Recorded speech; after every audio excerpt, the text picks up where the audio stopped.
দুটো ফাটাফাটি সেমিফাইনাল, মানে চিন্তা করতে পারছেন, ভারত বনাম ইংল্যান্ড, মানে দু দলের মধ্যে রয়েছে প্রচুর অলরাউন্ডারের ছড়াছড়ি, কিন্তু জেফ্রে বয়কট মনে করছেন, কি বলছেন, উনি বলছেন যে বুমরার কারণে ইংল্যান্ড শিবির কিন্তু খানিকটা হলেও কুঁকড়ে থাকবে, এবং নাম করলেন আরও একজনের, তার নাম হচ্ছে যাদব, চায়নাম্যান বোলার, বুঝেছেন তো। তো এই দুজন যদি ঠিকঠাক বোলিং করে তাহলে নাকি ইংল্যান্ড চাপে থাকবে, এবং এদের দুজনের কারণেই আমরা সবাই তাকিয়ে আছি যে ফাইনালে যাব বলে। তাহলে কি সামান্য হলেও ইংল্যান্ডের বিরুদ্ধে সেমিফাইনালে ভারতকে এগিয়ে রাখা উচিত?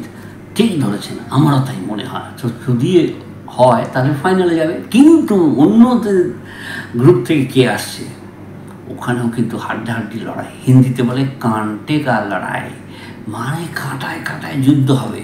হোক না, একদিকে দক্ষিণ আফ্রিকা যারা চোকার্স হিসেবে পরিচিত, এবং রয়েছে এমন একটা দল বিশ্ব ক্রিকেটে যারা শাসন করবে, অন্তত টি-20 ক্রিকেটে আগামী 10 বছর তো বটেই, রশিদ খানের দলের সঙ্গে খেলবে দক্ষিণ আফ্রিকা।